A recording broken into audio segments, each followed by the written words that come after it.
सभी को नमस्ते, सभी को सादर प्रणाम। आप सभी को पता हुआ सूचित हैं, आप सब विदित हैं कि गत दिन में 22 अप्रैल 2025 को जम्मू कश्मीर के एक पहलगाम क्षेत्र में बहुत ही गंभीर हमला हुआ है, जो कि वहां पर 26 लोग की मौत हो गई और 17 से ज़्यादा लोग घायल हैं। तो ये हमला जम्मू कश्मीर और बंगाल इत्यादि क्षेत्रों में हो रहा है।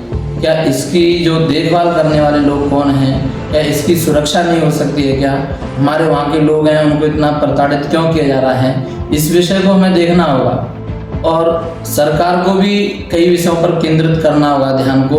और देखने के बाद में ऐसे ऐसे लोगों को चुन करके, क्या ये दूसरे देश से आ रहे हैं तो कैसे आ रहे हैं, या फिर इसी देश के ये देशद्रोही लोग हैं, हो सकता है कोई भी हो सकता है। इनका अन्वेषण करके ऐसे लोगों को साक्षात सजा दे देनी चाहिए। और क्या जो हिंदू लोग हैं, हिंदू हैं, उन्होंने क्या ऐसा गलत काम किया जो कि ना जाति पूछ रहे हैं, ना कुछ धार्मिक पहचान पूछते, डायरेक्ट गोली मार रहे हैं। तो एक हिंदू राष्ट्र में, भारत हिंदू राष्ट्र है, इसमें हिंदू ही सुरक्षित नहीं है तो अन्य देशों में यहाँ के नागरिकों की क्या स्थिति होगी, ये हम ही समझ सकते हैं। हिंदू स्वयं के राष्ट्र में यदि सुरक्षित नहीं है तो कहीं पर भी सुरक्षित नहीं होगा। यहाँ पर जो कल हमला हुआ 22 अप्रैल को, आप लोगों ने देखा होगा कि केवल और केवल धार्मिक चिन्ह को देखा और तुरंत ही गोली मार दिया। और हम जो अपने आप को हिंदू समझ के बैठे हैं, देखा होगा कि कौन हिंदू में भी कई सारी कैटेगरी बना के रखी है हम लोगों ने। ये कुछ कैटेगरी का है, दूसरी कैटेगरी का है, अलग अलग कैटेगरी बना करके अपने अपने उस जाति विशेष कैटेगरी पर हमने आधिपत्य जमा रखा है। दूसरी कैटेगरी को हम हीन भावना से देख रहे हैं, तीसरी को बिल्कुल ही निर्लज्जता से देख रहे हैं। आपस में अपने आपके स्वयं पैर खींच रहे हैं हम लोग। और तीसरा व्यक्ति आता है, वो ना कैटेगरी को पूछता है, ना द्वितीय कैटेगरी को पूछता है, किसी को भी ना पूछता है, डायरेक्ट एक धार्मिक चिन्ह नाम मात्र में वो समझ जाता है कि वो किस प्रकार का व्यक्ति है और गोली मार के चला जाता है। यदि हम खुद स्वयं में बटेंगे तो अवश्य कटेंगे, ये निश्चित है। वेदों का भी हमने अनुसरण किया है, पुराणों का भी अनुसरण किया है, सब प्रकार के ग्रंथों का अनुसरण किया है, लेकिन समगच्छद्धम संबद्धम की जो भावना थी वो ऋषि मुनियों के जमाने की थी। अब तो जो विष्णु भगवान के हाथ में सुदर्शन चक्र है उसको उठाना पड़ेगा, शिव के हाथ में त्रिशूल है उसको उठाना पड़ेगा, और उठा करके जो आतंकवादी हैं उनके लिए अवश्य उसका मौका जो बदला लेना होगा हमें।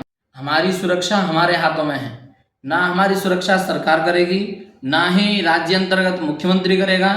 यदि हम सुरक्षित हैं तो स्वबल पर रहेंगे, अपने आप में आत्मविश्वास रखते हुए संगठन बनाएं, एकता बनाएं, और जबकि हम जहां भी जाएं एक के हो जाएं, ना कि हिंदू किनकी कौन कौन सी कैटेगरी में बढ़ता है, ब्राह्मण, क्षत्रिय, वैश्य, जो फिर भी उसमें भी कितनी न जाने कितनी कैटेगरी बना रखी है, उन सब को भूल करके एक हो जाना चाहिए। अब आपने अनुभव कर लिया होगा, इस विषय को 100% अनुभव कर लिया होगा कि ना तो उन्होंने आपका राज्य पूछा, ना ही आपका क्षेत्रीय इलाका पूछा, ना जाति पूछी, कुछ नहीं, केवल आपका नाम पूछा, नाम हिंदू धर्म जैसा लगा, धार्मिक चिन्ह पकड़ा और गोली मार दिए। यवनों का चिन्ह देखे तो क्या है, टोपी पहनते हैं और अलग प्रकार की कटिंग रहती है, वो इस प्रकार की पहचान, उनकी अंतर्गत कोई जाति नहीं है, कोई भेद नहीं है, उनकी केवल ऊपर ही भेद से ही समझ जाते हैं लोग। इसीलिए हमें अपने आप की सुरक्षा स्वयं करनी होगी। और आपसे सबसे अनुरोध यही है अंततोगत्वा कि हमारे देश में जितने भी देशद्रोही हैं उनको पकड़ के उनका बदला लेना चाहिए, मारना चाहिए उनको। और देशद्रोही जितने भी हैं, आपने इतिहास में देखा होगा, जितने भी देशद्रोही हैं वो उनका नुकसान हुआ है तो हमारे लोगों के कारण ही हुआ है। हमारे परिवार को नष्ट करने वाला व्यक्ति हमारे घर के अंतर्गत से होता है, बाहर से नहीं होता है। यदि हमारे परिवार की जो खासियत है वो बाहर बताता है, या कमियां हैं उनको भी बाहर बताता है, इससे हमारा परिवार एक उलझ जाता है और परिवार नष्ट हो जाता है, अकड़ बिगड़ जाता है। इसलिए आपको अंत में मैं यही कहना चाहूँगा, एकता में बंधे रहना चाहिए। और जो भी घटना हुई, पुलवामा की भी हुई पहले, और अभी वर्तमान में ये 22 अप्रैल को ही, इन सब की कड़ी जानकारी, अपना दृष्टिकोण यहाँ पर रखें। कुछ देर तक न्यूज चलते हैं, कुछ देर तक अखबारों में ये बातें आ जाती हैं, उसके बाद सब भूल जाते हैं। क्यों भूल जाते हैं? प्रत्येक व्यक्ति को इस पर दृष्टिपात करते हुए एक एक का बदला लेना चाहिए।